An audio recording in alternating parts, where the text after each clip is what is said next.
bandiraɓe ɓiɓɓe fulɓe ɓe funnangue hirnangue rewo e worgo sahal kame balliri ɓiɓɓe fulɓe tedduɓe teddinoɓe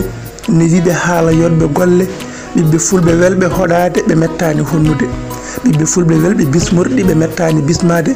wattuɓe haqqillaji munen e Hoodere TV ha tinki noon e yewtere meɗen teddugal Tijani An ɗo gonɗon eno gonirɗon min mbi kisal gueno ndenka duumika wona e mon wonda e mon Tijani An taw koye nder toɓɓe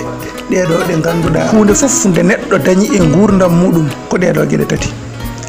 Yewtere teddugal Tijani An ko ɗo e Hoodere TV kala dimas 17 octobre